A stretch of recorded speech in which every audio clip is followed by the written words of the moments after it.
The second attempt will be made to tomorrow raise the wreckage of a plane that crashed off Tasmania's southeast coast.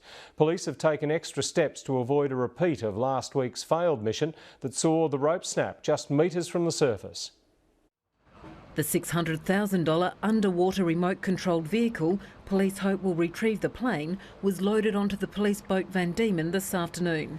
It's been redirected from interstate for a second attempt at salvaging the plane, which crashed into the sea off Tasmania's southeast a week ago, photographing Sydney to Hobart yachts. Rang it up, it's a very important thing to sort of do.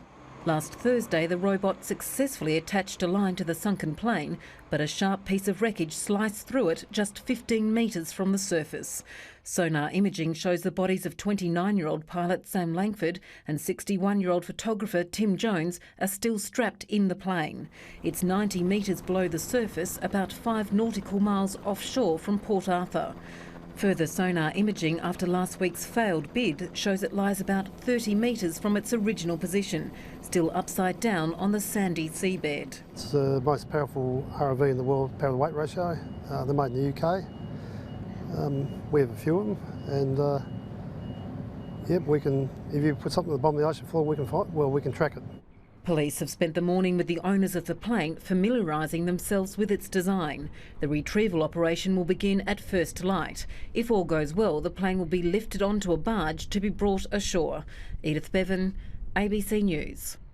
The wreckage of a light plane which crashed in waters off Tasmania's southeast more than a week ago has been retrieved. The bodies of the pilot and passenger have now been returned to Hobart. Reporter Edith Bevin was there when the plane resurfaced. 8 days after it crashed into the sea near Port Arthur while covering the Sydney to Hobart yacht race, the Cessna 172 was brought to the surface. We're very happy that we have been able to do it.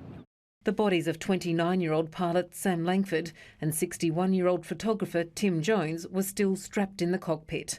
An underwater remote-controlled vehicle was used to attach a line to the plane, which was lying on its back in 90 metres of water. There is damage to all the leading edges of the wings. There's damage to the engine, the nose area of the aircraft, which would indicate that that was what hit the water first. It took almost 4 hours to winch the plane to the surface. Police were concerned that there was no repeat of the first attempt to lift the plane when a sharp piece of the wreckage sliced through the lines when it was almost on the surface. The families of the dead men were weighing heavy on their minds. It's a tragic event, but hopefully this does bring some closure for those families. The original plan was to winch the plane to a level that was safe for police divers to dive on and retrieve the bodies from the plane while it was still in the water. Somewhere along the line, that plan seems to have been abandoned and the plane was winched in its entirety onto the deck of the barge.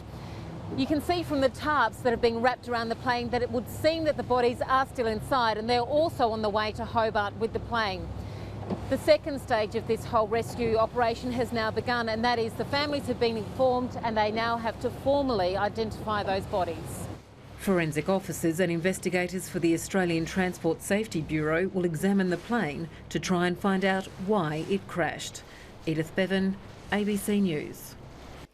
Investigators expect to complete their initial examinations by tomorrow afternoon of a light plane that crashed into the sea off Tasmania's southeast, killing the pilot and passenger. The plane was raised and brought back to Hobart yesterday. An Australian Transport Safety Bureau investigator was there when the Cessna 172 was finally raised from the seabed, 8 days after it crashed while covering the Sydney to Hobart yacht race. 29-year-old pilot Sam Langford and 61-year-old photographer Tim Jones were killed. A second investigator was called in today to look for clues as to why the plane plummeted into the sea near Port Arthur. The plane suffered significant damage to its wings and nose, but investigators say it's too early to say what caused the crash. They may well recover some items from the aircraft, depending on what they find with the aircraft, and indeed bring them back to our facilities here in Canberra for examination. The 8 days the aircraft spent sitting on its back 90 metres below the surface is presenting some challenges.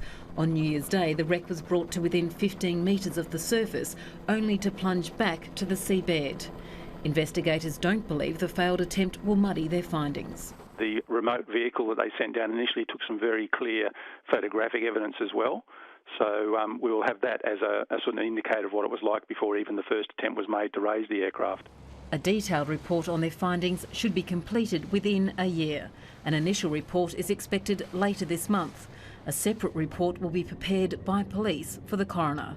Edith, Bevin, ABC News.